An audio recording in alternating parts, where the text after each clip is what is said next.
Oi gente, tudo bem? Vamos para mais uma videoaula com o tema do diabetes. Agora a gente vai entrar no tratamento, né? A gente teve essa série de vídeos é sobre a farmacodinâmica e farmacologia clínica do tratamento do diabetes tipo 1 e tipo 2. A gente já falou um pouco sobre a fisiologia, expliquei um pouco do pâncreas, né? Como é que funciona a liberação, a regulação da liberação de insulina. A gente já viu a diferença entre os tipos de diabetes, né, as diferenças nos sintomas, as diferenças na alteração fisiológica que acontece com o paciente. E agora a gente vai entrar para ver a parte da insulinoterapia. Para quem não me conhece, eu sou a professora Priscila, sou farmacêutica, PhD em farmacologia. E aqui no canal, no Mundo da Farmacologia, a gente tem como intuito promover vídeos curtos de farmacologia que sejam simples e fáceis de aprender, né? Então vamos descomplicar um pouco aí a farmacologia. Quando o vídeo é curto, fica mais fácil de você encontrar um assunto específico, ou para revisar, ou para estudar, né? Ou para aumentar o seu conhecimento. Então, a gente já viu, tem um primeiro vídeo falando sobre o pâncreas, a insulina e a sua regulação, um segundo vídeo sobre a fisiopatologia, e agora a gente entra no terceiro vídeo que eu vou falar dos tipos e mecanismos de ação das insulinas, né, a insulinoterapia, ok? O próximo vídeo vai ser sobre os hipoglicemiantes orais e outros fármacos usados para diminuir a glicemia. Então, a insulinoterapia. A gente sabe que a insulina é produzida pelo pâncreas, né, lá pelas células betas das ilhotas pancreáticas. Ela é produzida e, em contraparte, nós temos o glucagon, que ajuda no controle dessa insulina e, né, ajuda no equilíbrio da glicemia sanguínea. E essa insulina ela tem umas fases de liberação. A insulina, primeiramente, ela é aplicada de forma subcutânea. Então, mais para frente vou mostrar para vocês como faz a prega cutânea, como é que faz a aplicação de insulina. E ela, quando aplicada, ela tem um tempo de iniciar a ação e um tempo de duração total. A gente vai ver os variados tipos de insulina, ok? Então, quando a gente fala fisiologicamente da liberação de insulina, nós temos duas fases de liberação. A gente tem aquela insulina que é liberada rapidamente, que a gente chama de fase 1, que ela tem estímulos de alimentos no nosso estômago, na nossa boca, né? Quando a gente começa a ingerir alimentos, que aumenta essa glicose no nosso sangue. Então, alguns hormônios, o glucagon, sulfonilureias, que são hipoglicemiantes, né? E alimentos fazem com que eu tenha essa liberação rápida de insulina. Então, a gente tem uma quantidade mínima de insulina no nosso corpo, nós chamamos de insulina basal, e quando você se alimenta rapidamente, você tem um pico de insulina. Essa insulina vai ajudar então a captar a glicose que está no sangue e colocá-la para dentro das células, né? A gente viu que precisam dos transportadores, precisa da insulina se ligar ao seu receptor para que esse glúteo, esse transportador, consiga sair da célula e captar a glicose. Passou um tempo após a alimentação, a insulina vai captando a glicose que está na circulação, né? E transportando para dentro da célula, né? Estou falando de uma forma geral, o mecanismo exato a gente já viu na aula passada. E nós temos uma insulina que é liberada de forma basal, é uma liberação lenta, que mantém os níveis de insulina não zeros na nossa circulação e faz com que ela consiga manter aí a, a, a nossa glicemia organizada, ok? Então, quais são os tipos de insulina que existem? Nós temos as insulinas que nós chamamos de ultra rápidas, insulinas rápidas, insulinas de ação intermediária e de ação prolongada. Essa insulina ultra rápida é a lispro, a asparte, a glulisina, que elas agem rapidamente. Após a aplicação, de 5 a 15 minutos, os níveis dela já estão elevados na circulação. Ah, professora, como é que ela consegue isso? Nós temos mecanismos, né, de alteração da estrutura química da insulina básica, né, a NPH, que a gente altera para melhorar a absorção. Então isso faz com que ela entre mais rapidamente, né, caia mais rapidamente na sua circulação. Então essa insulina, ela é utilizada principalmente em momentos que você não esperava fazer aquela alimentação e não foi premeditada, por exemplo, aquela quantidade ou aquele tipo de alimento, e assim que você se alimenta, você aplica que em 5, 15 minutos ela já está agindo, ou até mesmo antes de se alimentar, porque muitas pessoas levam só 15 minutos para terminar uma refeição, né? Então você se aplica antes, com 15 minutos depois ela já está agindo no seu corpo. Se a pessoa não for comer imediatamente, ela não pode fazer essa aplicação antes, porque ela pode ter uma hipoglicemia. Então, o pico dela é até 1, 2 horas e a duração dela geralmente de 3, 4 horas, tendo aí no máximo 6 horas de duração. Uma outra insulina que é bastante utilizada, que é liberada pelo SUS, né? Então é a insulina regular, a insulina que nós chamamos de rápida. Ela age em 30 minutos após a aplicação, no máximo 60 minutos, tem um pico aí entre 2 e 4 horas. Efetivamente ela dura até 6 horas, mas ela pode ter uma duração máxima de 10 horas. Como é que você vai saber isso? Fazendo a dosagem de glicemia prandial ou dosagem de glicemia aleatória com aquele glicosímetro manual, né, caseiro. A NPH, ou insulina considerada lenta, ela tem uma ação intermediária. Então, essa de ação intermediária e essa de ação regular, geralmente elas são associadas para pacientes que precisam fazer o uso de insulina ou pacientes que têm um grande descontrole após a alimentação, ele faz uso dessas duas para ter um controle maior da glicemia. Então, essa NPH, ela demora um pouco mais para agir, de 1 a 2 horas, por isso que ela deve ser tomada 2 horas antes da alimentação, né? Então ela não é a indicada para baixar a glicemia logo após uma alimentação. Pode ter um pico aí entre 4 e 8 horas, uma duração efetiva de até 16 horas, com uma duração máxima de 18 horas. Então é uma insulina que você pode tomar até 2 vezes no dia, né? Ou toma uma vez no dia e fica controlando com a regular, né? Com a rápida e a ultra rápida. E nós temos a insulina que é chamada de uso prolongado. Essa insulina, ela imita os nossos níveis de insulina basais. Então, é a detemir e a glargina. Ela tem um início de ação entre 1 a 3 horas, só que ela não tem pico. Ela dura aí 24 horas no nosso organismo, de 20 a 24 horas. Então, essa geralmente é tomada à noite, faz-se a aplicação à noite e vai manter essa pessoa com as taxas basais normais durante todo o período da noite, né? E, na verdade, durante 24 horas do dia. A pessoa, muitas vezes, basta essa para controlar, né? Manter a sua insulina, né? A sua hiperglicemia controlada. E, alguns casos, ele faz uso de outras, né? Da rápida ou da ultra rápida junto após as refeições. Então, toma essa prolongada e faz o uso da rápida e ultra rápida, certo? Essas insulinas que são mais trabalhadas na forma química, né, na estrutura química delas, elas são um pouco mais caras, né? Então, o consumo dela é mais restrito. Mas elas também são liberadas pelo SUS quando há um prognóstico médico e uma necessidade aí do uso dessas especificamente, ok? Então, vamos entender aqui por que essa Lispro todas são insulinas, né? O que me perguntam bastante. Professora, mas tudo é insulina. O que faz com que essa daqui seja absorvida bem rápido e essa daqui tenha uma absorção prolongada, né? Para ela ter esse tempo aqui de duração, ou para ela ter esse início aqui de efeito.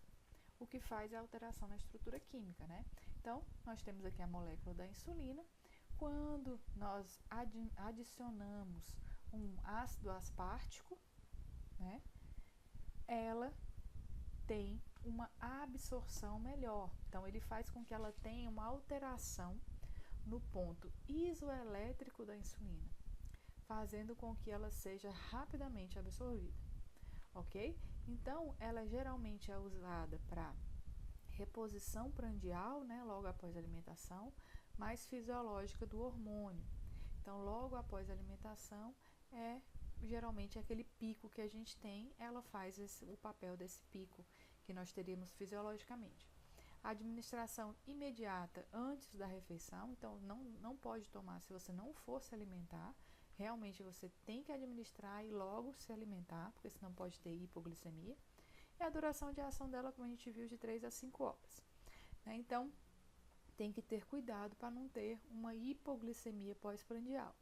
Né? Então, a dose tem que ser extremamente calculada, como ela tem uma ação muito rápida, essa pessoa pode ter uma hipoglicemia pós-prandial, então ela tem que ter bastante cuidado.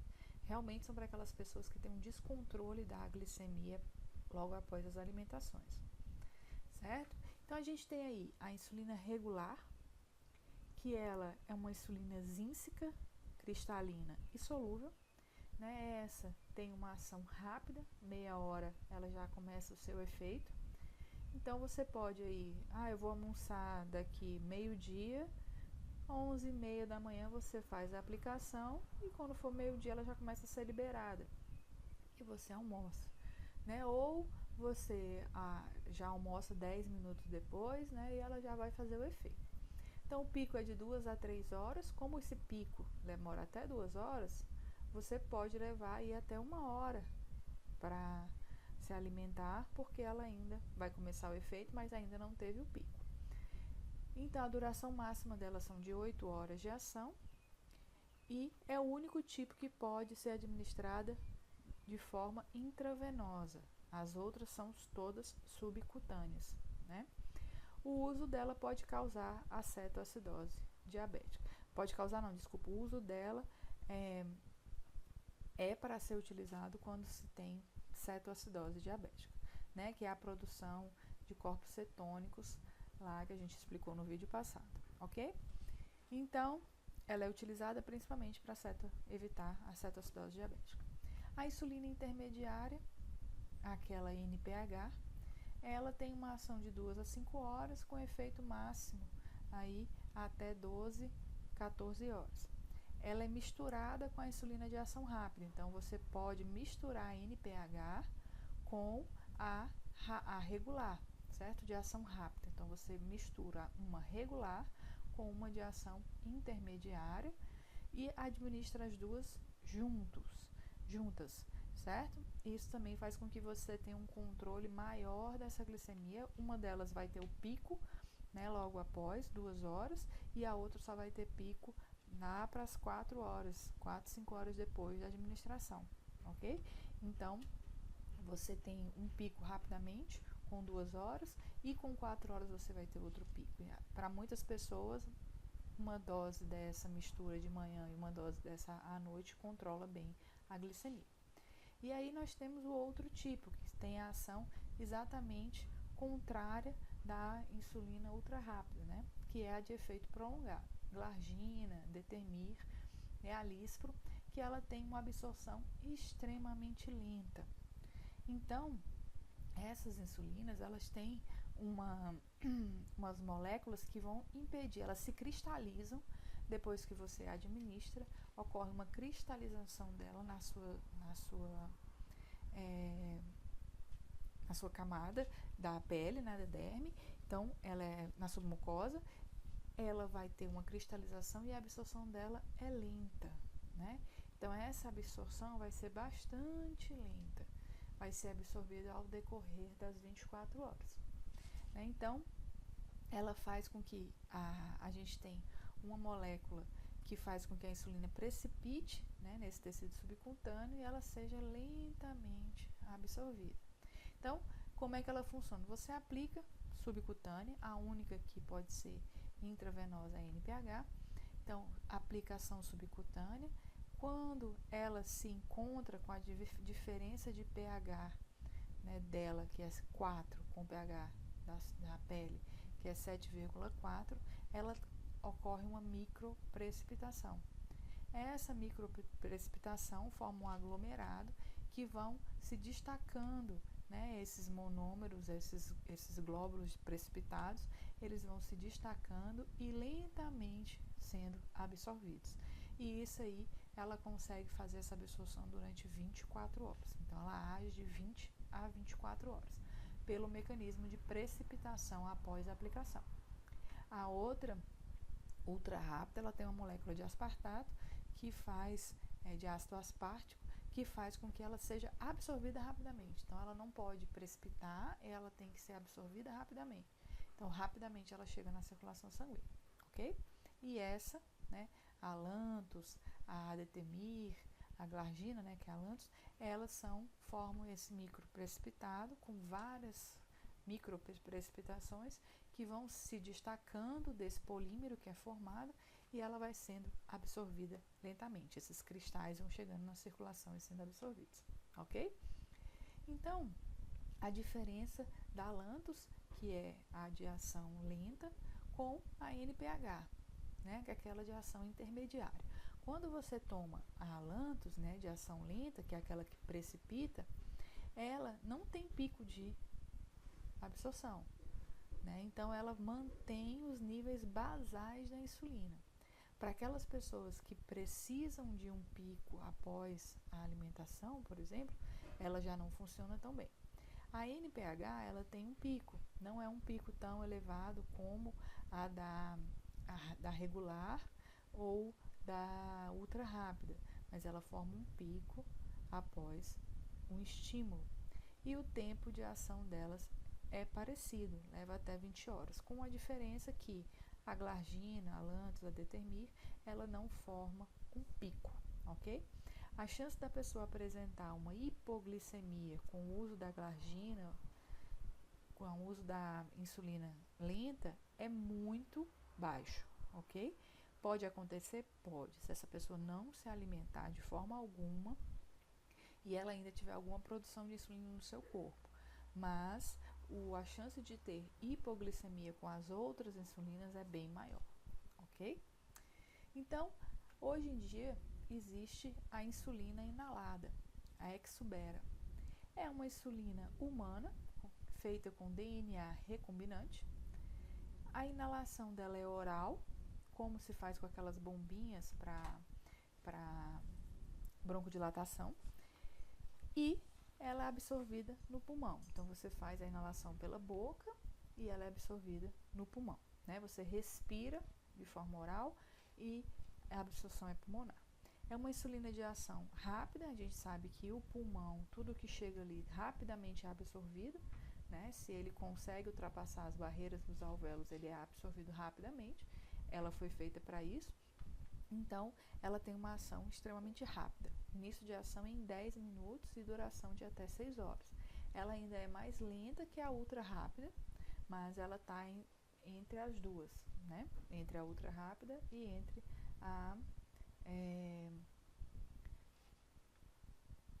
entre a ultra rápida e entre a rápida, né? Isso a gente pode incluir a insulina inalada. Ela também tem uma ação ultra rápida, ok? Então, geralmente indicado o uso 10 minutos pré-refeição. Então, antes de almoçar, né, se ela tem uma ação em 10 minutos, ela faz um pico. Então, antes de fazer uma alimentação, um almoço, um jantar, um café da manhã, que é uma alimentação maior, você faz o uso dela 10 minutos antes. Se essa pessoa não se alimentar esses 10 minutos, acontecer algum problema, ela vai ter um pico da glicemia, né, um pico da glicemia, não, desculpa, um pico da insulina, e ela pode ter hipoglicemia, ok? Então tá aqui, ó, a inalada em verde, né, ela tem o pico, praticamente, o pico é no mesmo tempo da Lispro, que é de ação rápida, essa azul, né, no mesmo tempo ocorre o pico. O que diferencia? A absorção, ok? Então, a absorção da Lispro, ela é em 5 minutos, a da inalada demora 10 minutos. A regular, ela, que eu falei que ela é intermediária entre a inalável e a regular, ela tem um pico um pouco mais tardio, ok? De até 2 a 3 horas.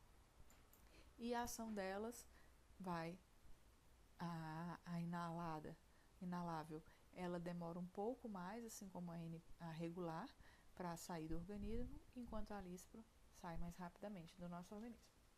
Então, o que é essa insulina inalada, né? Esses aqui são mecanismos para fazer a absorção dela, né? É um material de uso para absorção, como se fosse aquele de quebrar a cápsula.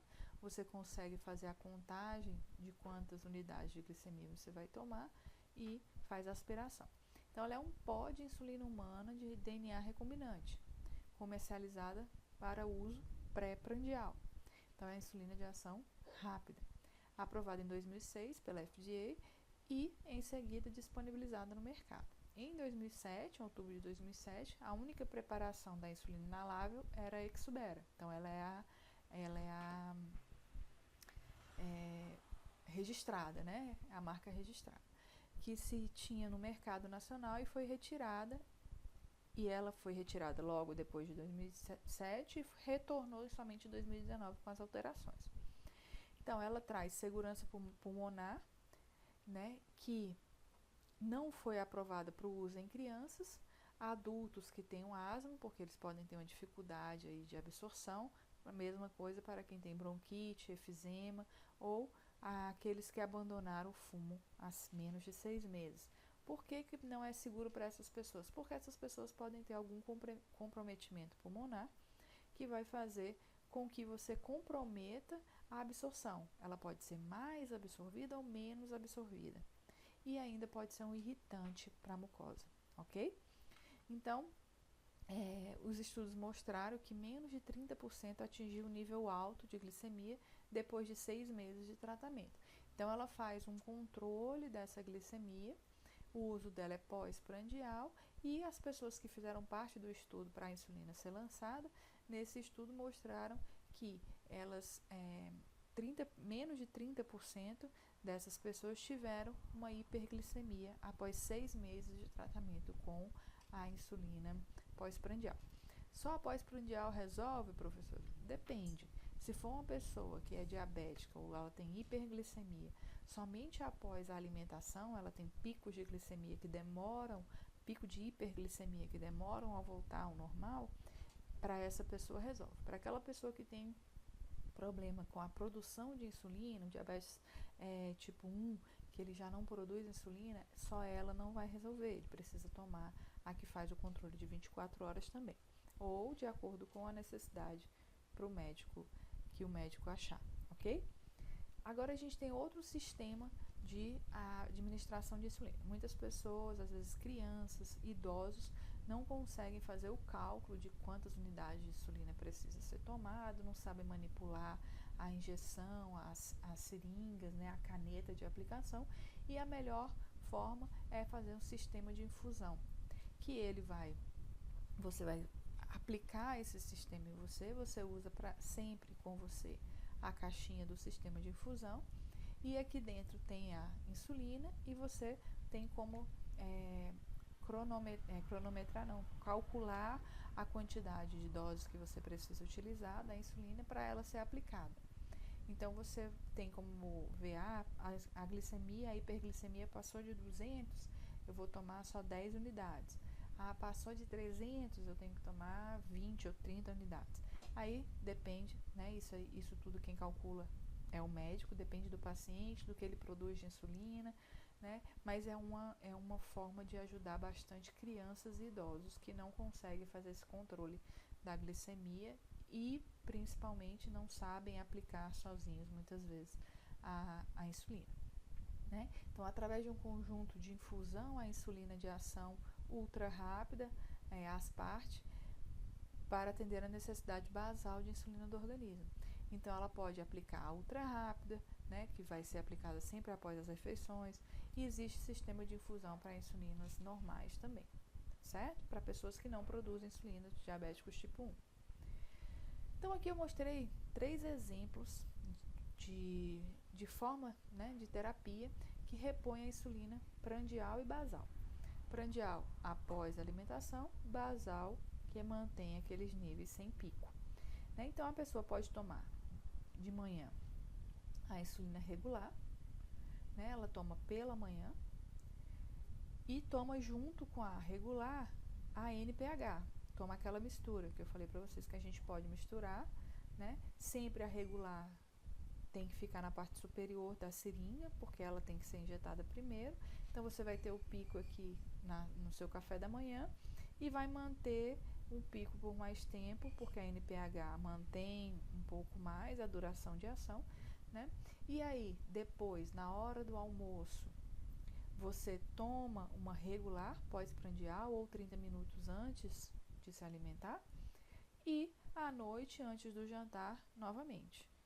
Então, você toma regular 3 vezes ao dia, sendo que a primeira vez você toma junto com a NPH, para manter o nível basal. Quando essa NPH está acabando esse nível basal, né, umas 6, 8 horas depois que você se alimenta, depois que você tomou a primeira dose, você toma uma segunda dose para dormir. Então, ela vai ter um pico? Tem, mas o pico dela não é tão alto quanto da rápida ou da ultra rápida, né? Então, você vai ter um pico, mas essa pessoa tem que fazer uma ceia antes de dormir e ela não vai ter complicação. A ceia é leve, ok? Por isso que não há necessidade da regular, só para ela não ter o pico da NPH. Então, essa é uma forma de fazer o uso da regular e a NPH. A gente pode também fazer somente 2 vezes ao dia, tomando a regular de manhã, misturada com a NPH, logo no café da manhã. Então, você tem a ação dela aqui no café da manhã e você toma ela de novo, né, na proporção de 70 unidades da NPH e 30 unidades da regular, que é só para controlar essa alimentação, e toma depois no jantar, à noite, né, de tarde para de noite, quando tá no final da tarde. Então, você vai fazer a aplicação 2 vezes. Professor, e depois do almoço? Essa pessoa tem que fazer uma contagem de pontos de carboidratos do almoço, para que ela não tenha um pico de hiperglicemia e a NPH consiga sustentar, né, consiga manter essa glicemia normalizada. Então, ela toma de noite e ela tem muitas vezes essa pessoa tem uma produção ainda de insulina, ela não é completamente insulinodependente, então a própria produção dela mantém também esses níveis. E a gente tem a opção, que é a opção mais custosa financeiramente, que é usar a ultra lenta e a ultra rápida.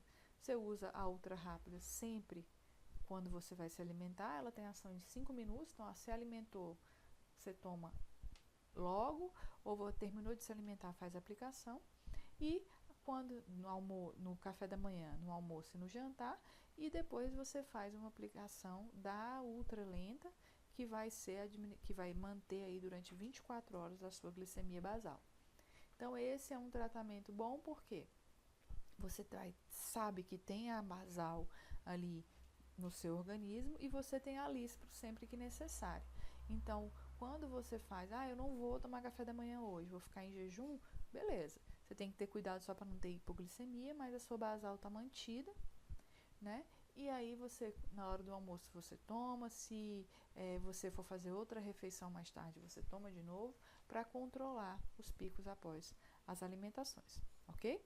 Então, aqui só um exemplo do que a gente já vinha falando. O mais comum é você usar a NPH com a regular, ou nesse plano de terapêutico, ou nesse esquema aqui, né? Você faz o uso dessas duas, e essa daqui é a forma mais nova e para algumas pessoas a única que funciona. Tem que tomar a Lantus ou a Glargina ou a Detemir, que ela tem uma ação basal, ok? Essa pessoa provavelmente não produz nada de insulina. Então, como é que a gente aplica a insulina? Né? Quais os locais de aplicação? A gente tem que aplicar em locais onde você tem uma boa prega subcutânea.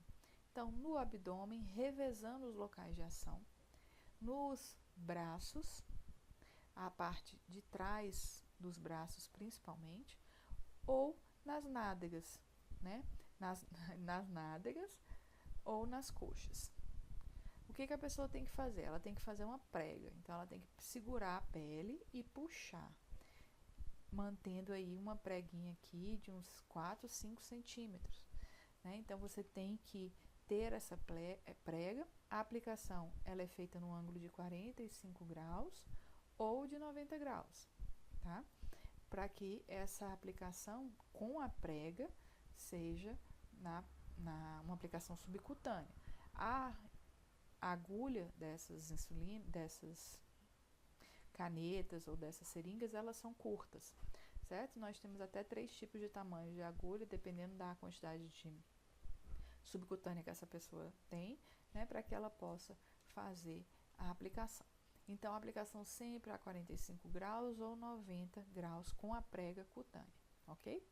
Então, tem que ter cuidado para não atingir o músculo. Se essa pessoa tem pouca gordura ou tem essa pele muito fina, a prega tem que ser bem feita para que ela não atinja a parte muscular, ok? Então, nunca deixar para aplicar só na derme, porque vai fazer uma bolha e não vai ser absorvido. Ela tem que ser aplicada aqui na subcutânea, certo? E nunca deve ser sem a prega, porque tem o risco de você aplicar um músculo, certo? Isso modifica completamente a absorção. Elas são feitas para serem absorvidas nesse tecido subcutâneo. Além disso, a gente tem que monitorar a glicemia, né? Então, o monitoramento da glicemia, ele é feito nesses kitzinhos de glicemia que você pode usar em casa. Você compra o kit e fica comprando só as fitas. Algumas pessoas têm que fazer essa dosagem 4, 5 vezes, 3, 4, 5 vezes ao dia, para poder saber quanto ela precisa tomar de insulina, né? E que nós chamamos de automonitorização da glicemia. Então, o próprio paciente faz esse controle, né, para que ele possa aí saber como é que está a glicemia, qual a insulina ele vai ter que tomar. E tem o monitoramento contínuo da glicose, que também através de um catéterzinho vai sempre verificar essa glicose. Isso aqui é bom também para pacientes idosos, pacientes que não conseguem controlar a glicemia, e ele vai fazer sempre a dosagem e apitar quando essa dosagem estiver muito alta, ok? Então, professora, por que a senhora falou tanto de hipoglicemia? Porque da mesma forma que a hiperglicemia ela é um problema para os pacientes diabéticos, a hipoglicemia também. Então, quando pode acontecer hipoglicemia? Quando esse paciente se atrasa demais para fazer refeição, ou o consumo é inadequado de carboidratos, ele fez uma aplicação de insulina grande e consumiu baixos carboidratos. A dose de insulina pode ter sido muito grande para essa quantidade que ele fez, e isso faz com que ele tenha hipoglicemia. Qual o risco da hipoglicemia? Você pode perder a percepção, né, perda da percepção hipoglicêmica. A pessoa não tem noção de que ela está entrando em um processo de hipoglicemia. O tratamento é alimentar ou administração de glicose. Então, o problema da hipoglicemia é que você perde a noção, essa pessoa pode chegar ao desmaio, né? Quando você mantém muito tempo com hipoglicemia, falta glicose para o funcionamento das células, né? A gente precisa de uma quantidade de glicose sendo captada, sendo absorvida, né? E sendo levada. Essa pessoa passa a consumir músculos, né? A parte proteica, as nossas reservas de glicogênio, para que essa pessoa possa restabelecer essa glicemia, né? O corpo não entende por que tem baixa hipoglicemia, e isso faz com que essa pessoa entre em perda, falência de algumas células, e isso, dependendo do tempo, pode ter falência de sistemas, órgãos e sistemas. Com as complicações da insulinoterapia, essa pessoa pode ter quadros de cefaleia pela alteração de glicemia, de hiper e hipoglicemia. Essa pessoa pode ter quadros de ansiedade, causados principalmente pela hipoglicemia, vertigens, né, ficar tonta, diaforese, que é suar bastante, a visão fica turva e ela vai ter fraqueza e fadiga, sensação de desmaio. O coração acelera os batimentos, tentando recuperar essa água perdida e esse cansaço. Essa pessoa pode entrar em confusão mental, pode ter tremores, principalmente periférico, e um aumento gigantesco do apetite. Se ela ficar muito tempo com hipoglicemia, a mensagem que é mandada para o nosso cérebro é que você precisa de glicose circulante. Então, isso ativa o nosso centro da fome, ok? A pessoa pode ter lipodistrofia. O que é a lipodistrofia? Quando você faz a aplicação errada dessa insulina e você acaba tendo uma atrofia aí de alguns tecidos da barriga, do braço, da perna, por uma aplicação repetidas vezes no mesmo local ou uma aplicação errada dessa insulina. E algumas pessoas podem ter uma hipersensibilidade, ok? Apresentar algum tipo de hipersensibilidade. Quais são os efeitos da hipoglicemia no sistema nervoso central? Então, você tem a glicemia no plasma e você pode ter, quando você está com 15 mg por decilitro, você pode ter, chegar até mesmo à morte, né? Então, o cérebro entra em prejuízo e você pode chegar à morte. Então, quando você está com 90 miligramas, você tem a inibição da secreção de insulina, né? Porque você está com a glicemia baixa, né? É o mínimo que a gente tem que estar. 75 nós temos glucagon, epinefrina e o hormônio, a secreção do hormônio do crescimento sendo lançada. 60 cortisol e a secreção de cortisol e pode ter uma disfunção cognitiva. Com 30, essa pessoa já entra em letargia e pode entrar em coma. Com aí 20, ela tem convulsões e com menos de 15, com 10, ela já pode morrer. Então, as consequências do excesso de insulina estão direta e indiretamente relacionadas aos efeitos da hipoglicemia no sistema nervoso central. Então, o excesso de insulina pode causar hipoglicemia, assim como a tomar a insulina corretamente, mas não se alimentar, também pode causar. A glicose é utilizada em quantidades apreciáveis pelo cérebro, então quando ela está reduzida na nossa circulação com níveis muito baixos, nós vamos ter perda, né, de processos cognitivos, nós vamos ter, esse paciente pode entrar em coma, ele fica em confusão mental. Então, as reservas de carboidrato no tecido neural são limitadas e as funções normais dependem de um suprimento contínuo de glicose. Então, realmente há necessidade da gente ter glicose. É muito comum a gente ver algumas pessoas indo fazer prova, algum tipo de prova, né, um concurso, Enem e tal, e elas levam sempre chocolate, né? Chega um tempo, você vai fazer uma prova de 4 horas de duração, você já está cansado e com fome, e a melhor coisa para alimentar o cérebro é a ingestão de glicose. Então, o chocolate é rapidamente absorvido, assim como aqueles maratonistas, pessoas que fazem triatlo e tal, tomam aquelas cápsulazinhas de carboidrato puro, que é para repor e você não entrar nesse processo no corpo, né? Manter sempre essa glicose alta para que você não tenha perca de massa muscular e nem chegue a esse estágio de letargia e confusão mental, ok? Então, a gente finaliza aqui a aula de insulinoterapia. Espero que vocês tenham gostado, tenham entendido. Qualquer dúvida, pode me mandar um e-mail no mundodafarmacologia@gmail.com. Pode deixar seu comentário. Se você gostou, dê um like, curta a página, compartilhe o vídeo, se inscreva no canal, que aí você vai estar me ajudando, ok? Até mais, até o próximo vídeo. Tchau, gente!